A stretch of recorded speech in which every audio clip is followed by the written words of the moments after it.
Boker Tov, everybody. Nice to see everybody. Class 70, I guess. Have to have a l'chaim or something. Ongoing series on a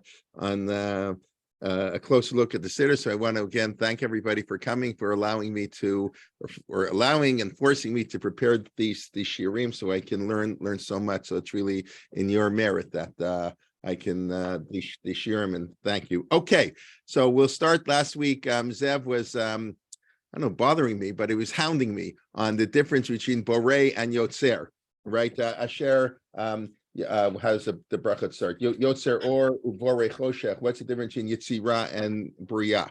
So we'll spend just a few minutes on that. So Yotzer means, Borei means to create. Borei means to create, Yotzer means to form. In other words, Borei is yesh me'ayin, ex nihilo, as we say, something from nothing. And Yotzer is once something is created, then you have to form it into a usable form. So for example, Yotzer or. So that doesn't make sense because God, didn't he create light from nothing? So Rav Yaakov Emden, who we'll get to a little bit later today, Rav Yaakov Emden says no, because the or was an emanation of God. In other words, God, it consists, I don't know what this means exactly, but you can understand it some allegorical way that God is the God of light, or so to speak. God radiates light, the Eish Ochla. That's what the Gemara says. God is like a burning fire. It says you can get close to God, and when how can you get close to God? You'll get burned alive. So you follow his midot. He's right. He clothes the naked. You clothes the naked. He feeds the poor. That's the Gemara in Sota that we did a few weeks ago. He's an Eish Ochla. So he says the fire wasn't really a new creation. The fire was just a formation of this element. Okay, so now. And that's probably why we say Yotzer Asher Yatzar et Hadam B'Chachma. That's the Brachot when you go to the washroom. Brachot Hashem Asher Yatzar et Hadam B'Chachma, because man is created B'Tselem Elohim. We're kind of an emanation from God. So again, it's not a creation. That's what it would appear. Yesh me'ayin. It's not out of nothing. It's sort of I don't know. I don't exactly know what I'm saying, but we're created as an element of God, which is really what it says. I say all the time, it's a little bit heretical that man has created the image of God. We're like God. We're a piece of God in all of us. So therefore we say Asher Yatzar et Adam. We don't say Borei, and therefore we say at a wedding, Asher Yatzar et Adam B'Tzalmo. We say it black and white. God created us in his image. So that's why we would use the word Yatzar. Okay, so somebody should please attack me now. How should somebody attack me now? That I don't make any sense. What I just said doesn't make sense. I mean, maybe it makes sense, but we have a problem with what I said. What's the problem? Isn't there a concept of tzimtzum? I'm sorry. The problem is that the word Vayivra appears 3 times, I believe, in the first chapter in creation. So let's take a quick look. And maybe I'll ask before where the 3 times the word Vayivra. It says Vayivra et Adam. There you go. Vayivra. It's not Vayivra et Adam. Yeah, Vayivra Adam. Yeah, Vayivra. So how can you say how can you correct? Just... How can I just say what I said? But we do say Asher Yatzar Adam B'Chachma. We do say Asher Yatzar Adam B'Tzamo. That man was formed, man was created. You think of everything, man was created the most. So right, so that we have beginning Bereshit bara Elohim, the beginning of creation. So where, by the way, this is very interesting. Where's the 3rd time it says Bria? I'm going to share my screen for half a second. There are 3 times, I believe, in chapter 1 where it says, everybody see it? Okay, so you got Bereshit bara Elohim, but is it with the tiny name? Very good. So on day 5. Let's go here. So the Vayivra, that's man already. Vayivra Elohim et HaTaninim. Now, we don't know who the Taninim Golim is, sort of a mystical. We're very unclear who they are. Some people, I think some people claim, although with no good evidence, that these are the dinosaurs. But whatever it is, Vayivra Elohim. I think they say that the Taninim are, I think it's Kasuto, if I'm not sure. That this was a polemic against those great forces that were, the big sea monsters and fighting. Exactly, that the other nations had thought were the creative, the And- primordial great gods or something, In other Tiamat. traditions, creation was sort of a fight between the gods. It was much more chaotic. It wasn't the order. So the Torah Creation is- comes yeah. right and tells So I'm you not sure that why you say Vayivra. That doesn't necessarily explain Vayivra. In other words, it's sort of Yesh Me'ayin. And then we have, of course, anyways, Vayivra Elohim et Adam. So what is it now? Rabbi J, could be the Vayivra is the total, and Vayetzer is the little details in our body or on the body itself. Yeah. Doesn't say in Well, Perek Bet, So Vayitzer. here, there you go. I just highlighting it. You see on the screen, Perek Beit, Pasuk 7, Vayitzer Elohim et Adam. So you have Vayivra in chapter 1 and Vayitzer, Yatzar in chapter 2. Now, we don't have to discuss Rav Soloveitchik's Lonely Man of Faith, and what is the relationship between the creation story in chapter 1 and creation story in chapter 2, which are contradictory. So that's of course the basis of Rabbi Soloveitchik's beautiful piece, The Lonely Man of Faith, which if you haven't read, I highly recommend you read. It's not that long, maybe, I don't know, 90 pages. It's not, you just don't read it when you're half asleep and, when you're watching television and the news. You have to focus. But two different aspects of man. But what I thought, so you have both aspects of Vayivra and Vayitzer. So I thought Rabbi perhaps, Kelman, yeah. so I was thinking maybe the Vayivra is regarding man's physical body because he's getting the dust from all corners of the earth, and that was Yesh Me'ayin because God has no physicality. But the Vayetzer, when God put his spirit, so to speak, into us, that may have been Yetzirah because it was the emanation. Right. So good. So very good. I was going to say along the same lines that when we were created, Vayivra, we were created Yesh Me'ayin. However, man was created. I mean, that's we created from the dust of the earth, evolution. We evolved from, according to the Torah, we evolved from dust of the earth. But so that man, I would say, was an animal. Rav Soloveitchik writes in The Emergence of Ethical Man. After the Rav he passed away, so I don't think they do the books anymore. I don't think they're all finished. There's no manuscripts left, but I don't think for many years now. But in the years after the Rav, passed away, I have there about 10, 11 volumes. I have them here in the back. Me'otzar Harav, series. These were basically handwritten manuscripts of Soloveitchik. He didn't prepare them for publication, which means it's not exactly the same thing. Obviously, when you prepare your own, it's a little bit different. But obviously, people went in and they read it and they listened to tapes of what he said. So when they put out, the first one was on prayer act. First one was on prayer, worship of the heart, and they have on the family, and that's the letters that now that Mark Shapiro's class on the letters. So Natty Helpcott put out that first volume, very interesting letters of the Rav. So one of the books is The Emergence of Ethical Man. And in there, the Rav talks about he has no problem with evolution. In other words, as long as if biologically there's no issue with evolution,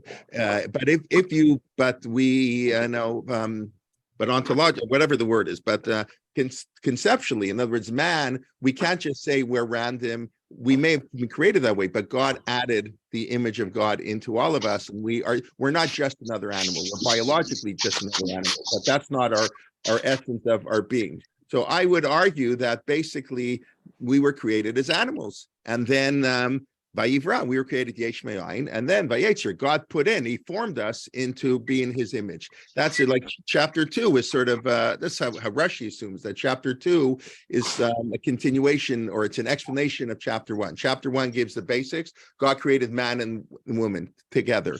And what I mean, but in chapter 2, he put man to sleep and he took from his bone from his body. So that's just explaining. In chapter 1, we just give the basic things. Chapter 2 explains it. That's so it could be that. I don't know. I just pointed out it's interesting because our brachot say Asher Yatzar et Adam. We say that bracha many times a day. And yet, Vayivra, that's what it says. Of course, we assume Yesh Me'ayin. So I think perhaps we can give this idea. I don't know, but we were created Yesh Me'ayin as animals biologically. But of course, the Tselem Elohim, that's the form. That's God, the Yatzar form. And it's kind of, I don't know why, it reminded me of, let's see if I have it right here. I'm sure. All right, I don't see it. Gerald Schroeder. I don't know what's Is he still, living? Does anybody know? Joe Schroeder was a Yes. professor at MIT and Yes. non-observant professor at MIT and a physicist, and he wrote the book, Genesis and the Big Bang. So he has another book. I forget now what it's called. I'm sure I have it, but I don't want to spend time looking for it. Remind that he talks of he admits this is a little bit wild, and some people told him he shouldn't write this, but he felt he should write it. And he says, let's see if we can take a look in the Torah. Let's just quickly go back to our screen and say how the Torah writes it in chapter 1. So he claims like this. Vayivra, what does it say? Vayomer Elohim naseh Adam, let us make man, B'Tselmenu. And in Pasuk 27, it's Ha'adam, the man. And he says that basically, he's a big scientist, so he accepts, of course, the the basis of evolution. And he said that basically what it is there were lots of human beings when man was there. I don't know what's after the Neanderthals, before humans. I'm sorry, I forget my science. But who he came for just below us, they all existed. They had human form. They looked like humans. The difference was they didn't have Tselem Elohim. In other words, people evolved over time. And then you had a whole world, hundreds of thousands of people. And then at some point, God took Adam, this animal creature, and made him Ha'adam, made him B'Tselem Elohim. And that's, of course, the difference. But on physical features, it was the same. No, you can take this. So he thought that was, of course, he can understand why people wouldn't be so happy. I don't know, when he read it, he didn't get attacked. Maybe people didn't read it as much as they did Rabbi Slifkin's books. If your books are too famous and people start reading it, then you can get attacked. I don't know the story. But anyway, I just wanted to point that out. So Zev, that there is, of course, a difference between Yatzar and Bara, or Yesh Me'ayin, but that's uncommon, only the 3 times. We'll have to leave for another time. Why the Taninim? I didn't really look into it now, and why that says Vayivra by the Taninim Hagdolim. Okay. Rabbi Yes. Kelman, good morning. Yes. This is Judy Sokolow. Hi. Hi. To get back to the problem that you raised previously, that you're uncomfortable with the phrase Tselem Elohim. I'm not that we are uncomfortable with it. I think Well, you it's said beautiful. It's heretical. It's just it's quasi heretical. I put that in okay. quotes. It's beautiful. Yeah. Yeah, but you said that it kind of means we're a part of God. Right. That's only if you treat the phrase as smichut. But there are ample ways in which the word Elohim is used to mean great, divine. So man is created in a divine image, not in the image of God, but in divine image, higher than all the animals, as you just said. But if it's divine, why is it not God? Because the word divine is used in English that way also. It means higher, it means above average, different. Elohim. I mean, Elohim is a God of nature more, right? Yeah, but you have Elohim in other places in Correct. the Torah that Elohim doesn't mean God. It Right, means by the whole on a Egyptian higher story. level. So that works. Right, the Yud Kei Vav Kei. God wants to make his Yud Kei Vav Kei name known. Right, Elohim is the more natural name. Okay, could be. I don't know. I mean, see, the way the Gemara understands it, we have to copy God. The Yud Gimel Midot, the same way God is merciful, we should be merciful. In other words, we have to emulate so God. that doesn't mean we're part. That doesn't mean that means we should copy God. Okay. We are capable of doing those things, which Right, lower but the fact that we forms can are not. create, that's what Rav Soloveitchik says. What's the message of the Torah, the first opening message of the Torah? We emulate God. What's the highest way to emulate God? To create, that we can bring a human being into this world. That's exactly what God did. And why does Beit Hillel say you have to have a son and a daughter? Because that's God created a man and a woman. We're emulating God. And that's why the first mitzvah is Pur Vur, as Rav Soloveitchik would say, the first mandate of a Jew is to emulate God. So, I don't know. I think it's more semantics that we are discussing. Yes, I used the phrase. It is semantics, but it's semantics that dissolves that issue that you said. Okay. Thank you. All right. Anything else? Excuse me. Yes, Yeah. Debbie. I would also say that in Perchet and Tehillim it says, "V'techasreyu ma'at me'elokim." Which means we're just under. Right, that we're just under, but that Just we under. have That's it. right. Ma'at. That's right. Right. We're in a divine image. So we're just debating how we interpret. So I say Ma'at we're like God, and you're saying no, it means we're not. Okay, that's just, to me, it's semantic. I said we're almost like God. It's quasi heretical. We are almost like God. We are divine, but we're not God. That's Ma'at means we're very little. We're almost God. Okay. Okay. Well, you so could take that's- it either that's- way. I mean, I also take it in the way how we have to treat other human beings. In other words, That's the right. You way have we to treat human recognize beings they're reflects God, they're part of God right. also. That's part of the mandate. The mitzvah bein adam lechaviro, mitzvah bein adam lekon. The way you treat a human being reflects your true belief in God. I mean, we'll get Exactly. there a little bit later, I hope. Deb, you had something you wanted to say? Godlike. Yeah, the phrase create the Yetzer Hara fits in very well with modern cosmology because Okay. modern cosmology believes that God created at the Big Bang particles, subatomic particles, which were used to create atoms, which were all basically dark matter because they didn't give off light. And then gravity condensed everything until nuclear fusion produced the stars. So actually light is made out of the dark matter. Okay, my physics is not good enough, even though my son's doing a PhD in physics, but that's not my department, but thank you. Yes, listen, I'm not from the school I mentioned. I'm not from the school that we have to reconcile science and creation. The Torah is not a book of science. It doesn't bother me that the vegetation was created before the sun. I don't care, like, because the Torah is not a science book. If you believe the Torah is a science book, so it's not so simple. Schroeder does believe the Torah can be reconciled. I believe that's his whole theory, Genesis and Big Bang. You're reconciling, this it refers to this refers to that. What's his name? Aviezer from Bar Ilan University also has in the beginning, there's this whole genre of literature that we have to reconcile the story of creation with science, and I'm with Rabbi Slifkin as champion. They don't have to be reconciled at all. They're two different genres. When you open up a book, you have to know what you're reading. Are you reading a book or reading prose or poetry? So you have to know when you open up a Torah, you're actually reading poetry. The Netziv we've mentioned many times. The Torah is a shira. The entire Torah is a poem, and therefore it has multiple interpretations and reinterpreted, and things are missing and written in weird ways. The entire Torah is a poem, and then you have to know you're not reading a history book either. The history doesn't have to drive. It doesn't have to. It's not that the Torah writes necessarily something false, but it doesn't bother me. So how did that work? How long they were in Egypt? That was my Dvar Torah a few weeks ago. Were they in Egypt 210 years before 30 years? I don't really care. The Torah has both. Obviously, it was only one. Obviously, you can't have been in Egypt 210 years and 430. The Pasuk in Chumash says they're there 430 years. That's probably how long they were there. All this rabbinic ideas, 210 years, and how does the 4 generations work? This is all very nice, but the Torah is not teaching history. The Torah is teaching ideas. So like I said, the Torah is teaching an idea of 210 years and 430 years. Okay, what the difference is, that's not for now, but I always like the example I always like to give. Who sold Yosef, the brothers or the Midianites? Who cares? I mean, no, who cares? The Torah cares. The Torah wants you to read it both ways. You don't think Rashi, when he says the brother was aware that you could easily interpret it, it's not the brothers, and the Rashbam who interprets it as the Midianites, he understood you can interpret it as the brothers. The Torah is ambiguous. Rabbi Leiptag was speaking about that last week. That's the way the Torah is. So I'm from the school that I don't care really if the Torah, I don't care. I mean, they made that. I don't mean to sound flippant. I remember, and then with this, then we'll move on. Rev Lichtenstein many years ago. I remember. I think it was at Stern College. I don't know what. I guess he came to speak in the '80s when I was at YU, and he spoke and he mentioned that.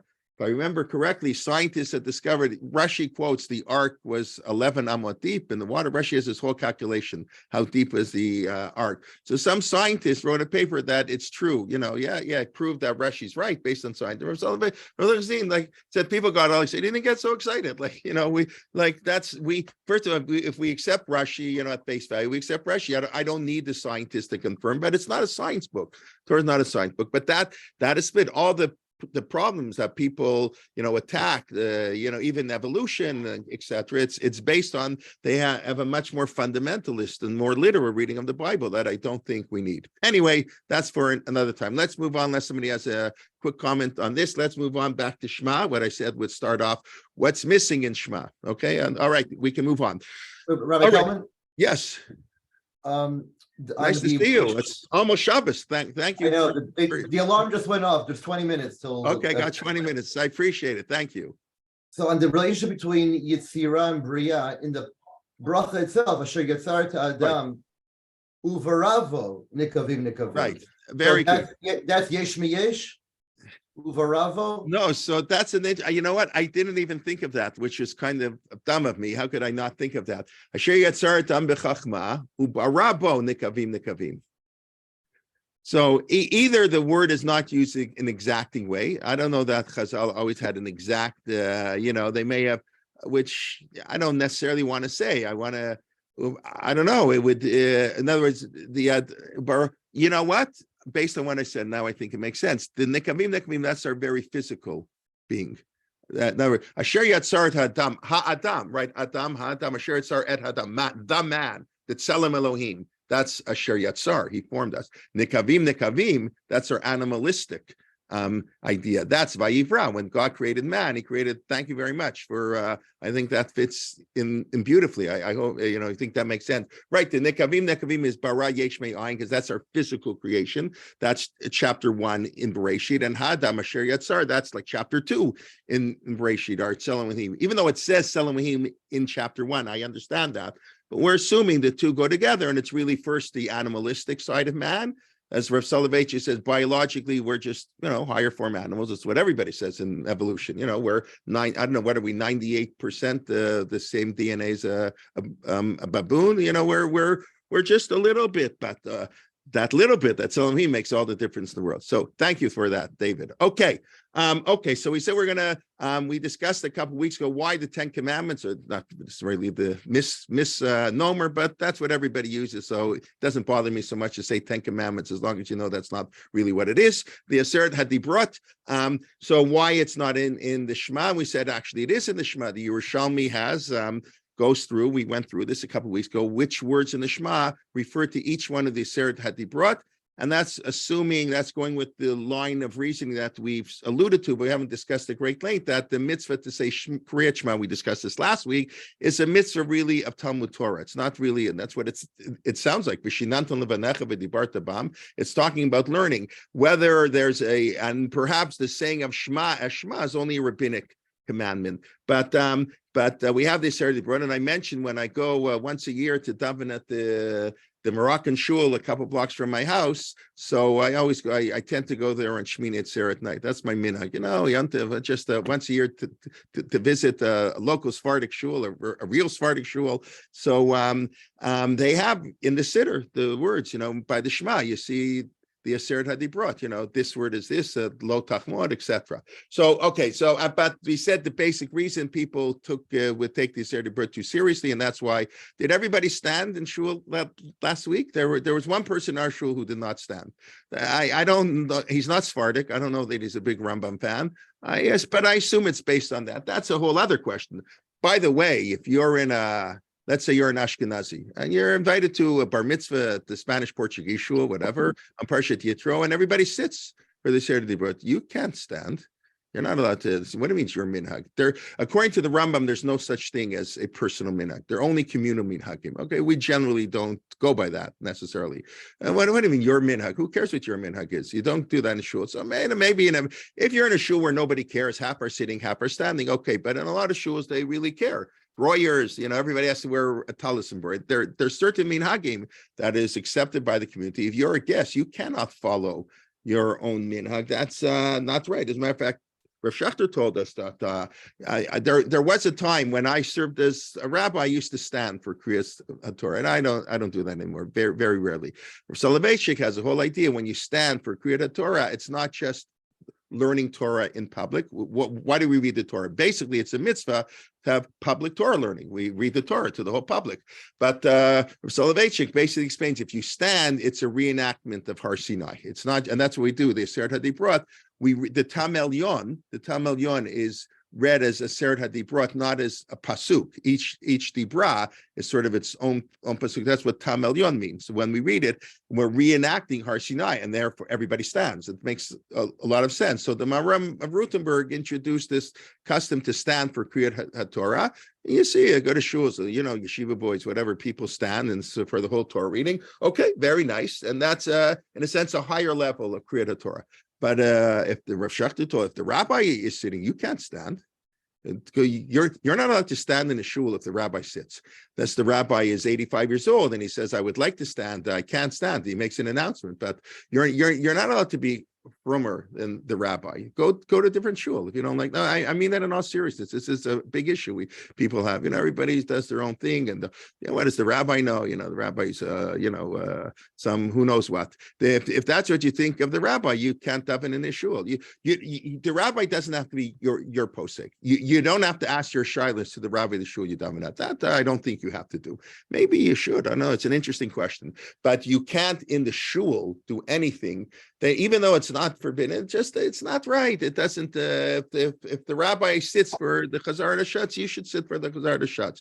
Don't have to be frummer than rabbi. You don't like it? Go to another shul. Anyways, that's just an important. You have to stand if the rabbi stands for Chazar Shatz. Does that mean everybody in the Kehillah has to stand for Chazar? No, I don't think so. No, because I think there's an because that's an extra stringency, so to speak. So it's understood the rabbi should be frummer than everybody. I mean, there is something that, this is a fascinating question. The American rabbinate and how close should a rabbi be to his congregants? No, we expect the rabbi to be machmir. Like it's a famous thing. It's not true anymore, I guess I would say, unfortunately. But the common, like Rav Henkin said, what everybody said, the Mishnah Berurah is not for average people.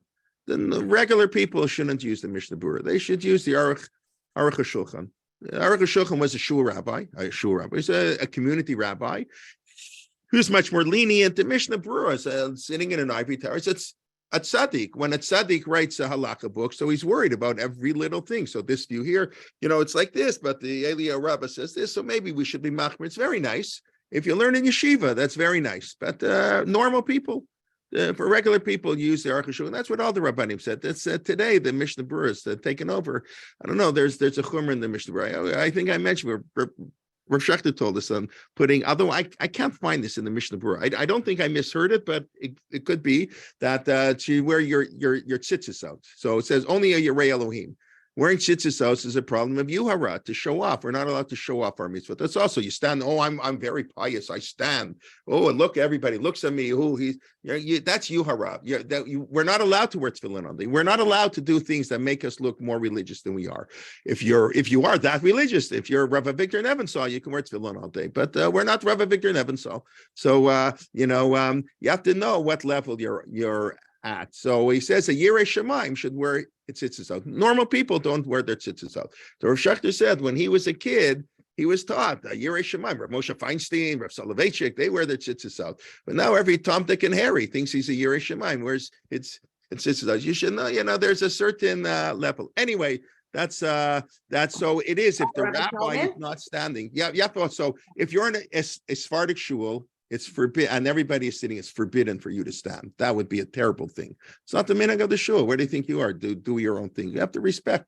Yes, Yochevet. Yeah. So regarding this, what you just said about the tzitzis out. So I've been thinking about it, and I feel like in today's young generation, it's so hard for kids to really relate to Judaism, especially when they're exposed to the secular world. So if wearing their tzitzis out is part of what makes them proud to be Jewish. I totally hear that. Yeah, I'm not issuing any halacha. I agree. Issues are often working, but there may be a compelling reason. That's an excellent point. It reminds me. I've often would quote that his first cousin, I think, is having a bar mitzvah this Shabbos. When I was in Chat, he now lives in Israel. He was the star of the basketball team. He actually taught in Chat for a while. He said it was the star of the basketball team. He was a frum guy. And as I'm sure you know, where I teach at Chat, most of the kids are not frum. There is an element of frum kids, but small element. So he was the star of the basketball team, and he wore his tzitzis out. And I thought that was really good because because if he was, he's a cool guy, and he's wearing tzitzis. I think that's, yes, there's 100%, and if you influence others, there are all kinds of reasons. When somebody sees he's playing basketball with his tzitzis on, or he gets a special T-shirt, with the four corners so he can wear tzitzis. Okay, there is something to that, but sometimes not. You can't paskin. This is why you need a local rabbi. This cannot be written in the Mishnah Berurah or the Aruch shulchan. You and your local rabbi, your family, you have to know yourself. You know what this situation is. Like you can't give you never yes. Anyways, okay. Enough. I was just mentioning the stand. So the Aseret HaDibra, we were afraid. We were afraid the Aseret HaDibra. That's what we discussed. People would say, "Oh, that's the main part of the Torah," and therefore we want to downplay it, and therefore we have to sit. That's what the Rambam said, but therefore we cannot say it in our Talmud every day. So now I said I would talk up the second thing the Talmud wanted to say, or what we're supposed to say in Shema, or they thought we might say in Shema, but we can't do that anymore. And that is, it's an amazing Mara, Balak. Our good friends Balak and Bilam, So they wanted to impose, put him into the Shema. So let's take a look at the Gemara here. Let's just do a little bit of, here we go. Brachot 12b. Okay. Amar Rav Avao ben Zutarti. Amar Rav Yehuda bar Zvidi. Bikshu. They wanted to. Remember, this follows the Gemara. They wanted to put in the Aseret HaDibrot. In the Bikshu, it's not right out. Bikshu likvoa Parshat Balak b'Kriyat Shema. Wow. They wanted to put in Balak. Read Parshat Balak in Kriyat Shema. Umifnei ma lo kavu. So why not? So if they wanted to, who stopped them? Unbelievable. Mifnei Torah Chatzibur. Because of the, it would add 5 extra minutes. Can you imagine reading with that? More than 5 minutes. The question is, what do they mean by Parshat Balak? But let's say the 3 times he tries to bless the people, tries to curse and he blesses people. You're going to put in Parshat Balak. Oh my God, that thing's long enough already. So because of the, what do they say? Encumbrance. Tircha, I don't know how to translate that in English. Okay, encumbrance. I don't know. There has to be like it's a Inconvenience. pain. Inconvenience. Okay. So okay, so why don't I stop here, and then we're going to spend a few minutes talking about Tircha this year. Tomorrow we'll discuss what is it about Parshat Balak that they wanted to put in. But there's something very interesting. The rabbis liked Balak, Bilam. Matovu. In other words, it's like we walk into shul, Taka, we do say part of Parshat Balak. I mean, I don't know many people who actually do this, but that's the first thing in the Siddur. You walk in shul, Matovu Alecha Yaakov, Mishkanotecha Yisrael. That comes from Balak, Bilam. So and Lokam b'Yisrael k'Moshe Od. There was nobody b'Yisrael. There was no prophet in Israel like Moshe, but there was a prophet outside of Israel who's as great as Moshe. It's also quasi-heretical, like kind of against the 13 principles of the Rambam almost. There is this notion that Bilam was on a level, at least potentially, or maybe actually, on the level of Moshe. The Gemara says that he was trying to time God's anger, because God gets angry like whatever it is, a very small thing. We did the Gemara once in Brachot. For a 100th of a second, God gets angry. But if you can curse the Jewish people in that moment, like Lahavdil, they say the football player on the Bills, who was at the Super Bowl, I think, that what's his name, Kelman or something. I wasn't watching the game, but he got a heart attack. Everybody knows what I'm talking about. The football player, they canceled the game, and he almost died on the field. And apparently, the doctors say there's the way the heart works. There's like a 1/20th of a second. Like there's this one moment, like 1 out of 100,000. And if your heart takes a thing at that exact second, it's very dangerous. In other words, the play wasn't any more dangerous than a million other plays that happened in an NFL season. So Lahavdil, like it's the same thing. It's the right moment. There's certain moments that are ripe for certain things. So the Gemara says there's a moment that God gets really angry, and that's what Bilam was trying to. There's something special. So it's very interesting. The Gemara, there's something that attracted the rabbis in a certain sense. Bilam is great. He can be like Moshe Rabbeinu. He can also almost convince God the same way Moshe convinced God to save the Jewish people, not to destroy them after the sin of the golden calf, so to speak, whatever that means exactly. So to Balak, Bilam can control God on a certain level, God forbid, or whatever. And he was a great prophet. I think there's something for outsiders, like we hear, when an outsider praises, but we'll leave that aside for a second. And clearly they wanted to put it into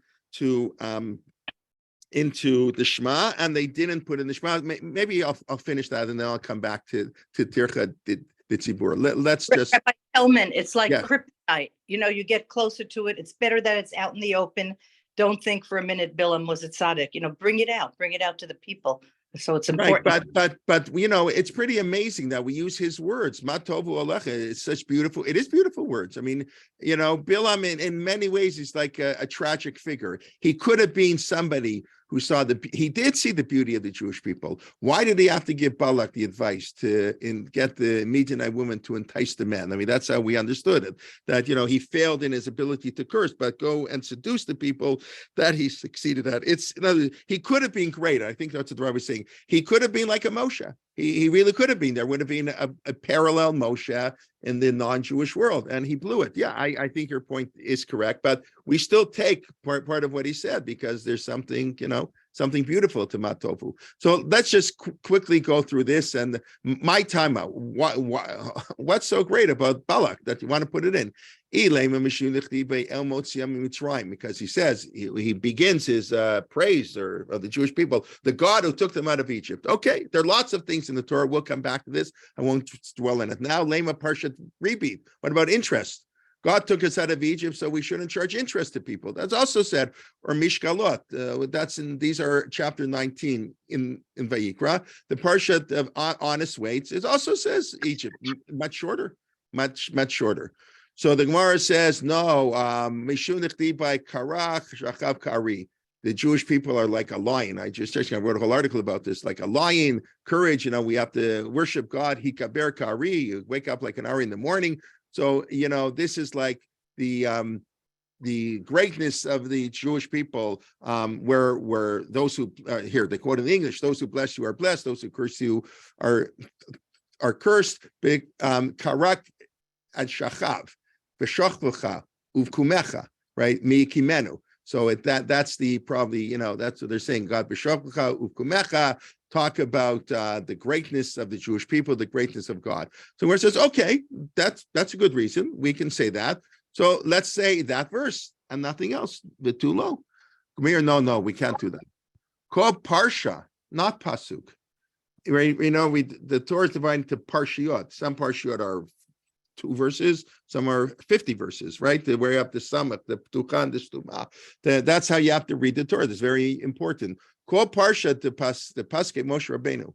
When Moshe Rabbeinu wrote the Torah, so he put in these breaks. These breaks are meant, as Rashi said, to review what you just learned. Paskina, we can't stop in the middle of a thought. Every parsha has its own theme. That's a fascinating way. Nobody does this. How to learn Chumash. I know Rabbi Liebtag, he has this whole thing. Go through.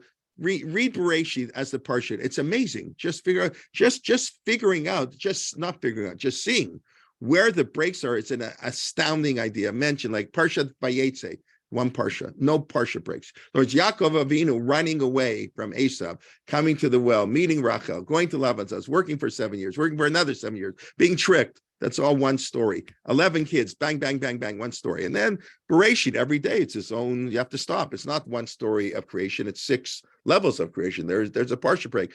But so you're not allowed to stop in the middle of a parsha break. So we cannot pick up a pasuk and just say it. The low pasuk Moshe Rabbeinu. So we're stuck. We can't say Parshat Balak. Okay, and then the Gemara wants to why about tzitzis. So we'll come back to some of this, but I want to discuss for a few minutes this topic that's an ignored topic today, tircha de tzibura, causing pain and encumbrance. What's the word you said? Somebody being a nuisance to the community. Tircha de tzibura. So somehow I'm going to Inconvenience. an inconvenience. Yes, it's a pain, and then who wants this?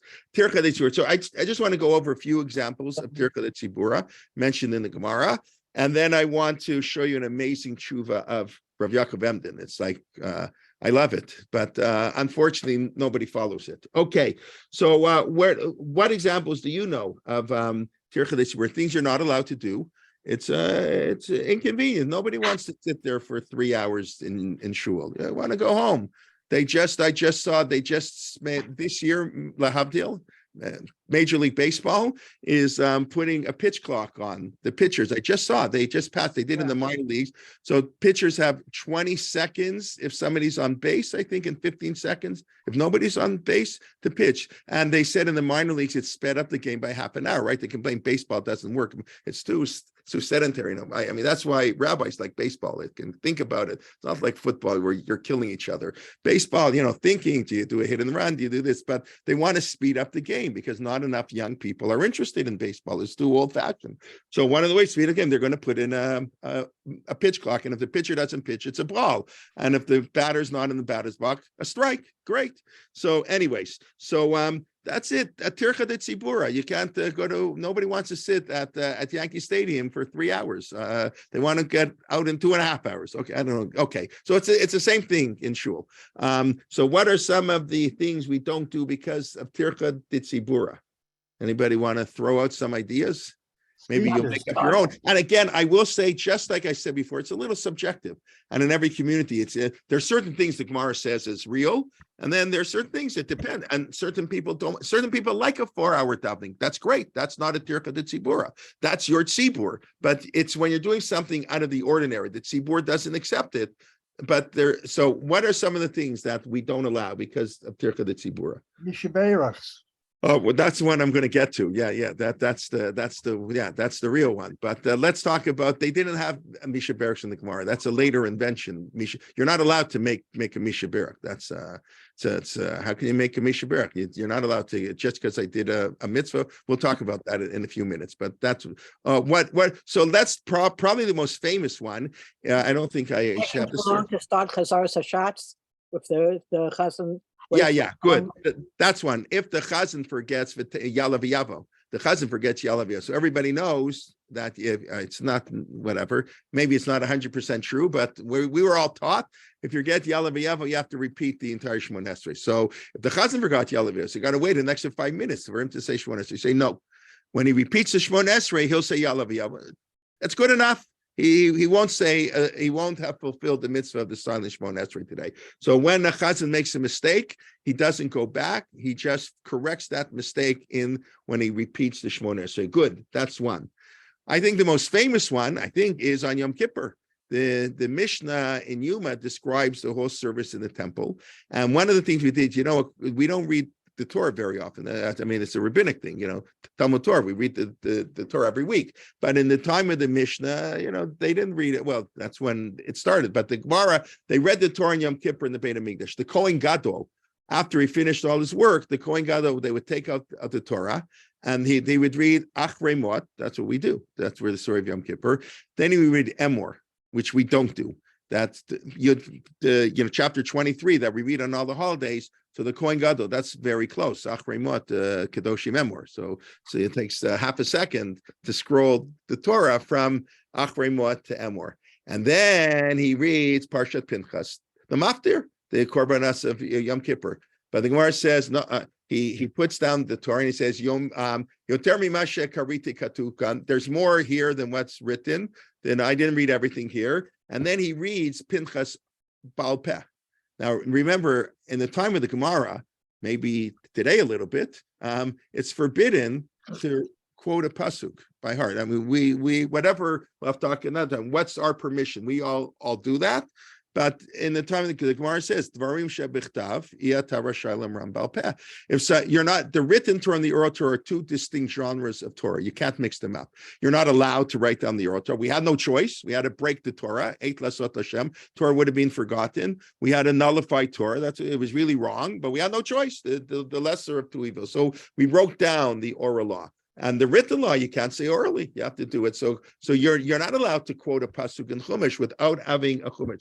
Some actually say because of Tircha de Tzibura, when the rabbi is giving a shir, right? Every time he quotes a pasuk, he's going to open up the Chumash and flip through a Tircha de Tzibura. We allow him to quote it without it. Interesting. But so the Kohen Gadol would say, he would read Balotcha, read Parshat Pinchas. He would read off by heart.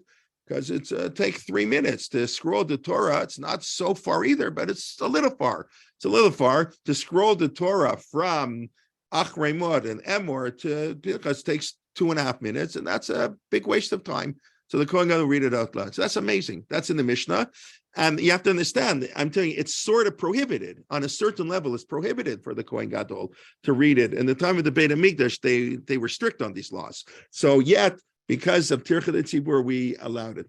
There was, I didn't see it now, but I remember years ago, and I'm sorry I didn't look it up now, but when, how we blow shofar had a big evolution, because really it wasn't until the 3rd century, like we don't know what a trua is. So the Gemara gives 3 possibilities. A trua is either a trua, it's either a shvarim, or it's a shvarim trua. So we do all 3. And you have to do it 3 times, and we do it in Chazar Tashat. So I'm pretty sure I remember the minhag of the Gaonim during the 7th to the 11th century, Surah Pumbedita, the great yeshivot. So there were different customs. What do you do with Malchiot, Shofarot, and Malchiot, Zichronot, and Shofar? So our custom is we do all of them. We do Tashrat, Tashat, Tarat. We do Shvarim Trua, Shvarim and Trua. So we do all 3 possibilities. But I think the Gaonim didn't do that. They did Shvarim Trua by Malchiot and Shvarim by Zichronot and Trua by at Shofarot. I think they read I have to look up where, but I remember seeing why not do the way we do it? Tircha de Tzibura. Amazing. Takes an extra 4 seconds, 8 seconds to blow the shofar.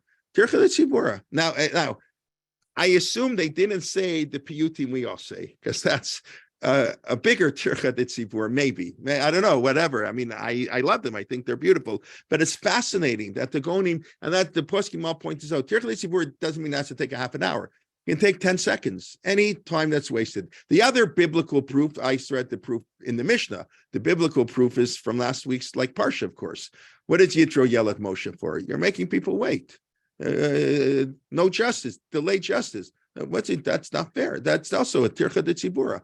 A doctor who makes people wait. Everybody in Toronto knows Dr. Geft, the amazing pediatrician. Everybody knew you never waited 1 second. Nobody ever came late to an appointment, and you never had to wait. He arranged his office that nobody waited, and you go to other whatever, you wait for an hour. It's an amazing thing. It's an amazing thing. He told you come at 11:20.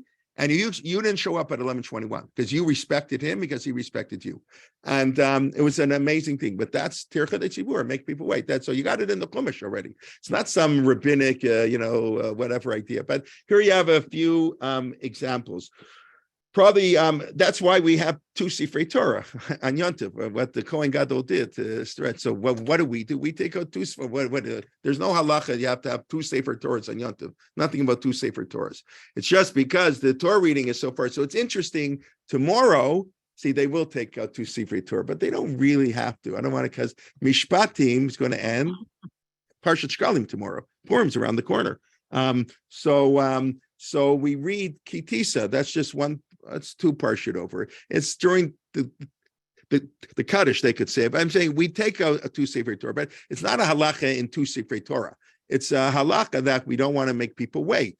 So of course, if sometimes they take out the Torah and the Gabbai hasn't rolled it, that you might as well use the one and same Sefer Torah. There's no mitzvah to take out a second Sefer Torah if it's not rolled. Sometimes to take it, it's not rolled. It's further away from the first one. Moshe Feinstein has as a tshuva. You ever been to shul? They take out the wrong Sefer Torah. They take out from the Sefer Torah. It's in the first weeks of the year. So your Parshat Lech Lecha, and they took out the Sefer Torah from Parshat Hazinu. You'll sit there for 15 minutes to roll it from Hazinu to Lech Lecha.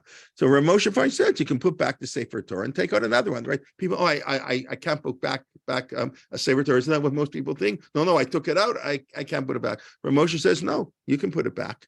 If you have to wait there for 15 minutes while they roll from Hazinu to Lech Lecha. Okay, if they're rolling from Vayechi to Mishpati, not so bad. Anyway, so that's all Tircha Tzibura. The Gemara, of course, then says a rabbi has to be very concerned. Can't daven a long Shmon Esrei. Can't daven such a long. Or he tells the chazan, don't wait for him. When I was in yeshiva at Kotel, we would wait for Rav Hadari during the week, not on Shabbos. We did not wait for him on Shabbos. He davened very long Shmon Esrei, and I assume when he started the yeshiva, he told, don't wait for me because it's not fair. And they daven slowly. Believe me, yeshiva at Kotel davens nice and slowly, but. They didn't wait for him on Shabbos. They didn't wait on Yom Kippur, even though it was Yom Kippur. I never saw Shemona Esrei so long in my life. But, I could have said it 18 times. But he's 18 years old. You come to yeshiva, like 40 minutes to say the Son Shemona Esrei. But the Rosh Yeshiva took an hour and a half. They didn't wait. So the Gemara says, Rabbi Akiva, when he would daven at home, he would daven nice and slow. You want to daven with kavod? I mean, sort of the opposite of what we teach people. And maybe you shouldn't publicize it so much. But okay, if you're Rabbi Akiva, fine. Rabbi Akiva, when he would daven at home, the Gemara says he would start in one corner, you'd find him in another corner. He was so intense, and his eyes were closed, and he's moving around, and he's so people are he's in another world. That's when he davened at home. But when he came to shul, chick-chack, you can't wake people. It's not. I assume they were going to wait for him. So these are all things of Tircha Itzibur. So I said it's already late. Everything always goes late. So let's do the tshuva of the Chachams, not the Chachams Tzvi, Yaakov Emden and Misha Berg. So just you have to see it inside because it's great. Okay, so Rav Yaakov Emden, of course, just we won't get it by. It's very easy to remember when your Rav Yaakov Emden died. Anybody know why it's easy to remember when he died? Maybe if you live in Canada, it's not so easy, but even if you live in Canada, it's easy. He died in 1776. Rav Yaakov Emden, 1698, 1776, and of course he was a very colorful person. Colorful is an understatement. He, I think, wrote one of the first rabbinic autobiographies. He was quite a character, and he is the son of the Chacham Tzvi, which is how he gets his name Yavetz, Chuvat Yavetz, Yaakov ben Tzvi. His father was not Sephardic, but he's known as the Chacham Tzvi. I think he served as the rabbi in Amsterdam, and he inherited it from his father and grew on it more.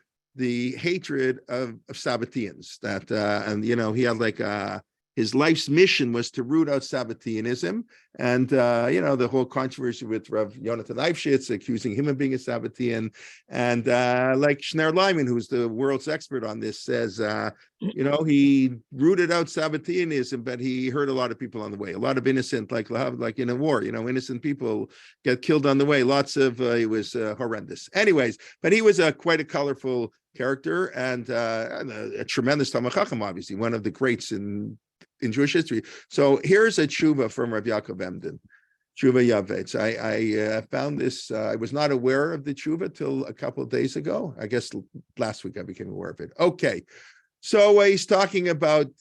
This is volume. I see on Safari is like great. They even have a lot of the tshuvas here. So he's talking about minyan habakashat. Shabbat. You shouldn't pray, you shouldn't ask for all these things on Shabbat. So he says, first of all, you're not allowed to daven for a sick person unless God forbid, he got a heart attack on Shabbos. But a person who's just, who's no different on Saturday than he was on Friday, you're not allowed to you should not make a Misha Berach. Only if he mamish, got sick on Shabbos, that's pikuach nefesh. It's interesting that the saying in Misha Berach pikuach nefesh, you could argue on that, but okay. And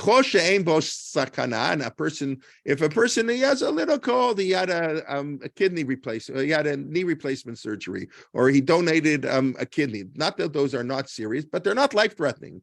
Baruch Hashem, today it's not life-threatening. So yesh lo livtuach b'schut haShabbat. He should merit the Shabbat will protect him. Lo yivakesh. You don't say Rifeinu, you don't make any Misha Berach. Okay, that's now he quotes, this is amazing. So the Gemara presents a view, why don't we daven the entire Shemona Esrei on Shabbos? So one view is because on Shabbos we don't say ask for our personal needs. That's what he's saying. Some say also, second reason, unbelievable, Torah Chatzibur. Amy Pauline records God. It's a big tircha. It takes an extra 3 minutes to say the Chazar shots, an extra 2 minutes from the, So we shorten the Shemona Esrei. We're in shul long enough on Shabbos morning. We don't want to make it any longer. Mifnei Torah Chatzibur. We don't daven the Yud Brachot. That's like an amazing thing. We just assume. I assume everybody assumes because it's we don't ask for our personal need. That's one reason, but it's also a tircha tzibura, and that would hurt our onik Shabbos. Mishum d'nitztavinu la'aneg hasho. We have to enjoy delight in the Shabbos. And you know what? People don't like being in shul today for 3 hours. When I was a kid, I went to shul for 3.5 hours. I didn't always get there on time necessarily, but if I got there on time, my father's a rabbi in a big traditional conservative shul with a chazan and a choir and speech before the laning and the haftar and a bar mitzvah every week. And the shul took they started 8:45. They never finished before noon. Sometimes 10 after and 12, 3.5 hours today to go to shul for 3.5 hours. It's unheard of. People want an hour and a half. They want to get out of shul. Again, it depends on what tzibur. Some tziburs are totally fine with that. Okay. He's talking now about when you make a Misha Berach, when you get an Aliyah. So you can't even make a Misha Berach for a sick person. How much more so can't you make a Misha Berach for somebody just because they had an Aliyah? You do a mitzvah because you do. First of all, you should do a mitzvah because you do a mitzvah, not to get blessed for doing a mitzvah. But it's also on Shabbos. It's Tirchei Tzibur. There's nothing to do with Shabbos. But ein lahem al mashe yismochu. They have nothing to rely on. Like, usually rabbis, they can say it's not really right, but okay, they're relying on this view, they're relying on that. Rabbis, I told you he was an outlier. They have nothing to rely on. It's forbidden for chazanim. It's interesting. They would pray Misha Berach. I don't know what they would do. They do it, to have the nice voice, or the person wants it. Oh, I got an aliyah. I'm making a kiddush. They'll make a Misha Berach because I'm making a kiddush on Shabbos. You're not allowed to do that. Money, you can't ask for money on Shabbos because a lot of shuls, you give an aliyah, they expect you to make a donation. You shouldn't do it. What can I do? We don't have the power to protest. This is what Jews have been doing for hundreds of years. It's wrong. What can you do? There's nothing we can do. But Ashrei, blessed, if you can get rid of these gruim, evil, bad minhagim, blessed is the person who's strong enough to get rid of the minhag to make a Misha Berach and shul. Wow. That's like mind-boggling. So I was hoping, okay, he says that other people will disagree. I don't want to, it's not the only thing, but it's fascinating, at least be aware of such a perspective. So as I mentioned before, I had hoped that in COVID, we learned from the Chanukah, because during COVID, nobody made Misha Berachs. Matter of fact, nobody had aliyahs. It was great. Laning was like chick-chock in 15 minutes. You lane to a parsha. It didn't feel rushed. They davened in an hour and a half. Today, they daven in 2 hours. Like it's no. So I was hoping, now that we're back. So the whole world, many things, as we all know, have changed. The fact that we're still having this class, Baruch Hashem, and all the classes that we have, the world is different. We're not going back, and that's a good thing. We don't want to go back to all the pre-COVID stuff. So I was praying that one of the things we would learn is not to make Misha Berach.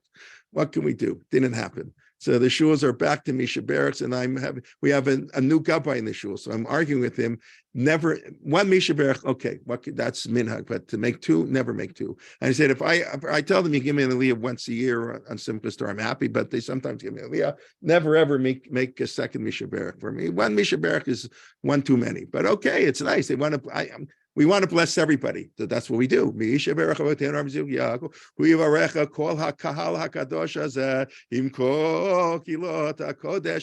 everybody. That's what we do. To get a nice chazan for Musaf.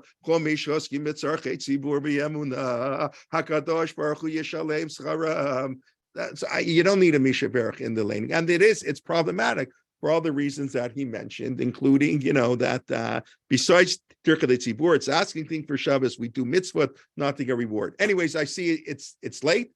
It's 10:30. It's have lots of fun when okay. So just let's do a very quick review. And okay, we discussed Yotzer and Borei. And Borei is to create Yesh Me'ayin, something from nothing, and Yotzer is to form it. And we saw that beautiful idea. Man has both. Man Vayivra. We say in the Brachot, Yotzer Yatzar Adam B'Chachma. And as David Eisen, who had to leave because of Shabbos in Israel, Yotzer Yatzar Adam. God created us from nothing.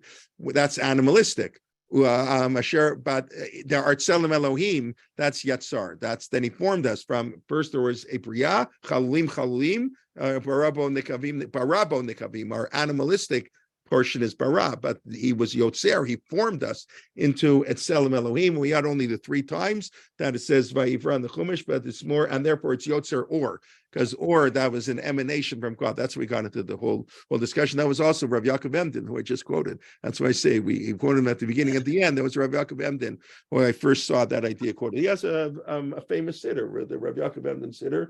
Why don't I see it here? I don't know what happened. Oh, here it is. This is the Rav Yaakov Emden siddur. If anybody has it, right? It says Rav Yaakov Emden Siddur Beit Yaakov. It's a very people don't use it. You see all the small print, but anyways, okay. And then we discussed Parsha Balak, why Parsha Balak isn't the rabbis like Balak. Matovu Bilam is could be as great as Moshe, but because of Tircha Ditzibura, we're not going to include him in the Shmon Esrei and in the Shema, and we can't just excerpt one verse because you have to say whole units. You can't split the Torah into 2, which is kind of like you can't say what's oral written. There's a form to Torah, and therefore in part of Tircha Tzibur, even though it was against the rules, the Kohen Gadol really was not allowed to read Parshat Pinchas Baal Peh, but because the importance of Tircha Tzibura, we allowed that, just like we had to allow eventually the writing down of the Mishnah. We had to change the form of the Torah. We don't have that division anymore between Torah Shebiktav and Torah Shebaal Peh that we once did, and we just went through some of the examples of Tircha Torah. If the Chazan makes a mistake, and the Amidah perhaps on Shabbos, how we blow shofar even, just to add in the extra thing, which we today all do. Our davening is so long. What's an extra 10 seconds? I like it. I like the extra shofar blowing, but whatever. And then of course we ended with this wild tshuva of Rav Yaakov Emden that really he's very much opposed to any Misha Berach's friendly. It's not you don't ask for our needs, etc., etc. Okay, please God, we'll see you all next week. And by the friend Sunday, as I mentioned, you probably saw I sent last night. Next week, Shuli Mishkin is starting her new series on places in Yerushalayim. And a week from Sunday, Purim's coming up. I just emailed last night. We confirmed about 1:30 in the morning that Rav Amnon Bazak, who's spoken a few times, Yitain Shiur Be'ivrit, Achar Harav Liftag B'Shavua Shaba, Yitain Shiur Al Purim. That's on February 27th. Rav Bazak, who's a Rosh Yeshiva in Yeshiva at Har Etzion, will give a shiur in Hebrew. But if you needed me to translate it, probably you can use the hour in better time reading an English book or something. Okay. Any other questions, comments? Thank you very much. Shabbat Shalom. Yeah, Yocheved, do you want to say something? Rabbi Kelman, Rosie Friedman. Yeah, hi, how are you? Thank you. I answered the letter you wrote about that official, how you were trying to exonerate. Yes, but I understood the politics needing a person in their corner. I answered you to Torah in Moshe. You'll see it. Okay. Okay, thank you. Yeah, that's what started the resignation of John Tory. No, he the fundings ain't going to happen. They lost so bad in that election. It was really horrendous. The whole election was about it became the only election issue, 2007, extending funding to all faith-based schools, because in Ontario, the only place in the Western world where one religion gets and the other doesn't, the United Nations ruled that Canada is in violation of human rights. Either they have to take it away from the Catholics, which is political suicide, obviously that ain't going to happen, or they have to extend it. And that, unfortunately, in Ontario is political suicide too. You all need him. You all need him there.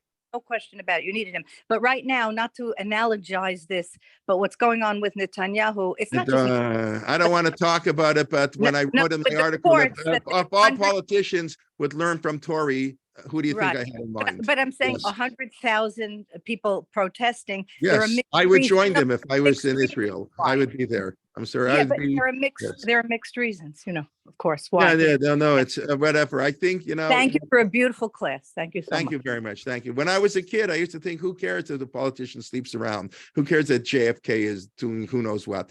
As long as they're good for the economy. I realize now, first of all, I guess I matured in my sort of thinking of Torah values, but also it makes a big impact. When you don't have morals in your private life, you're not going to have morals in your public life. And the most important thing about a public leader is his morals, because the world is so complicated. There's so little you can actually change. Like there's so many factors in our control. So all you can add is your moral, doing what's right, and hopefully it turns out for the best. But once you make political calculation, it's really sad. I've said many times, when you're osek b'tzarchei tzibur, tzibur, I'll just say very quickly, I mean, anybody can leave, but when you're osek b'tzarchei tzibur, why do we stress be'emunah? And because whenever you deal in public, you hurt people. You have to hurt people. You're making a budget, so you have to cut. You have to, if I give more to education, less for the military. You have to help Ukraine and more military. So it's got to come out of healthcare. It's got to come from somewhere. So you're always hurting people. That's what a politician does. That's good. That's what he's supposed to do. He's supposed to help people, but he has to do the Shem Shemaim if he does what he thinks is best. Once you do it because it's good for politics and all the other reasons people do things, oy vey vey, oy vey vey, then you have to suffer for all the harm you caused. Because I didn't cause harm for doing good. I caused millions of people harm because it was good for my re-election campaign. It's really scary. I don't know who can go into politics, but that's why Rav Soloveitchik's politics is kulo sheker. And I don't think I should say it online, but fill in the blank is a great politician. Politics is kulo sheker, and this there's a great politician. But whatever, it's really hard. It's a tremendous responsibility, and that's why religion. We've mentioned many times. Jonathan Sachs, he admits religion and politics. You get bad politics and worse religion, and it's a real chilul Hashem to see what goes on. I mean, to pass law. I'm sorry. Now that the shir is over, I can be a little bit more personal opinion. To pass special laws so a criminal twice convicted can become a cabinet minister with a keep on his head. What a chilul Hashem! What a chilul Hashem! And I'm sorry. Rabbi, If you disagree with me. You can Rabbi? disagree with me. It's fine. Yes. I also am trying to resist because I have somewhat different views, but I heard one of my favorite people in the world, Yoram Gaon. I listen to him every Friday because that's his, whoever knows. And he had the most deep and simple message. He said, no one's going to win this. Right, it's terrible. Herzog is correct. It's bad for everybody. This is terrible. Wait a minute, but because you're talking a lot about the right and what they're doing wrong. The only way to do it is that everybody should not be completely happy and find a middle. Of course. That's what Herzog's trying to do. Yeah, I agree. Listen, peace. Rav Yochanan ben Zakkai gave up Yerushalayim for peace with the Romans to get it's terrible. The fighting of the Jews is terrible. It's terrible. Yeah, but I'm saying, but we don't make compromise. it better. Everybody has to compromise. I agree. Okay. Yeah. All right. I don't want to get into this is Neither do I. a thing, but I do think I want to talk on a moral level. I think there's something we want leaders. That's why what I was writing about John Tory. He did a I don't know about that. I don't mistake. He resigned because he had an affair. Okay, but then everybody has to resign. There's not one politician who shouldn't. Come on. Come on. But Trudeau should resign 5. That's ridiculous. Okay. But we'll cut this off on the tape. We won't let this go on. And anyways, this is the non-official part. But I think if more people in public like Herzog on both sides and don't say, let's kill the prime minister. I agree, of course. I don't hear a lot of people 100%. We have to all say it. 100%. They have to sit in a room and work this out, and 100%. Yes, but all I was pointing out is the most important quality in a leader is his moral leadership. And you should teach, are the leaders we have, are they the best moral leaders? But the problem is the system doesn't allow good people to go. And it's very hard to remain a good person. Yeah. The system is so dirty and always. singing and talking terrible things and disagreeing. It's a terrible system. Like Churchill said, democracy is the worst system around, just better than all the other ones. So I don't want a monarchy. I don't know what I want. Benign, anyways. Okay, let's talk about something else. Shabbos, Parshat Mishpatim. Change the subject. Yes, you're smart. You know what you said about teachers, taking out teachers. When I lived in Toronto, that was with Rabbi Sachnowitz, who I'm sure you know from chat. Right, sure. And Rabbi Sachnowitz said the same thing about teachers. He said about putting your colors over your head. He used to say, if you're not really that plump, don't put your colors over. Yeah, for sure. Don't put you're correct. Yeah. And In Frankfurt, only Shimshon Raphael Hirsch was allowed to put his tallis over his head. That was considered Yuhara. Who are you? Big knucker, put your tallis over. And to the once I was with my dad in North Switzerland in the very front. And when he went up to the door, they made him put his tallis over his head. And that's the only time that I ever saw my father do it. He was forced to do it. Yeah, listen, that's today it's much more common. People put their tallis over their head. Everybody should do whatever they feel is. But you're right. There was a time where it's in it. I would say the same thing. If the rabbi of the shul, just like if the rabbi is not standing, I would say if the rabbi doesn't put the tallis over his head, you shouldn't put your tallis over it. That's what I would think. Probably most people think I'm nuts, but I don't think. Look, people don't think that way, but I think there's something. I'm like I mentioned in Frankfurt and Shimshon Raphael Hirsch's shul, only Shimshon Raphael Hirsch was allowed to put the tallis over it. That was considered an extra act of piety. And then when you put on your tallis, you put it over your head for 2 seconds. But then when you daven, okay, if whatever people want, it's. All right. Any other comments that are going to get me into trouble? I kind of think that people compartmentalize things so that a person could be very moral in every area, but just when it comes to things like affairs, they have to sweeten. I would rather have someone who's moral in 90% of the areas than someone who's only moral in 50%. I totally hear that.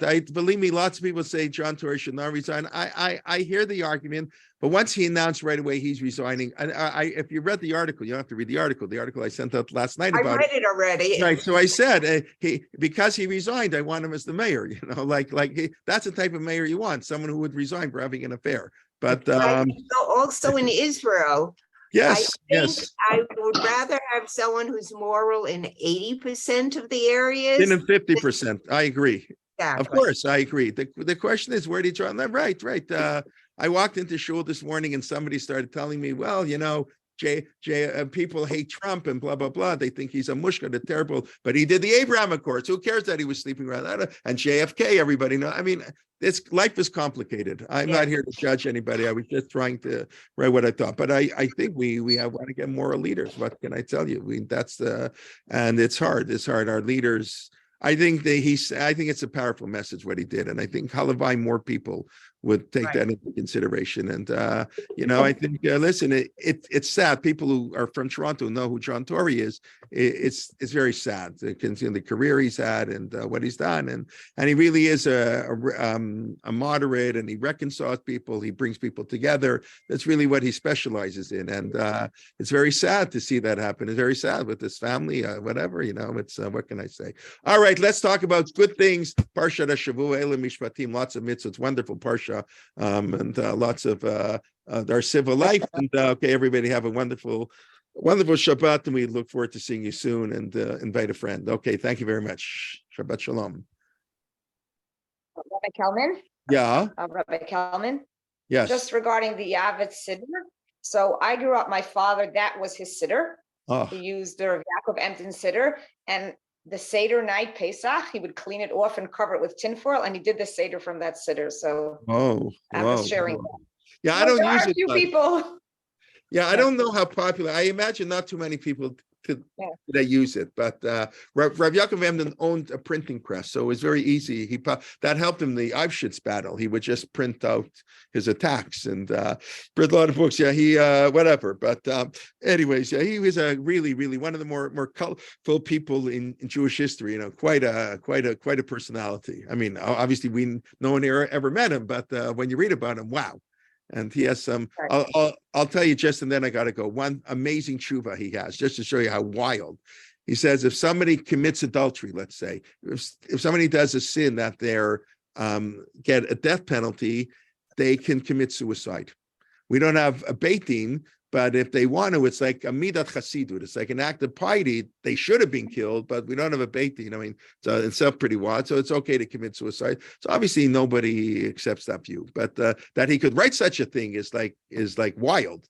So that's just one aspect of. I just throw that out as how like Ripley's believe it or not. Tshuva that he has. Okay, everybody. I can't believe people are still here. Thank you very much. Got to get ready for Shabbos, I hope. And weeks are getting longer, so I guess that's why you can stay longer. Okay, have a great Shabbos, everybody. Be well. Thank you. Thank you.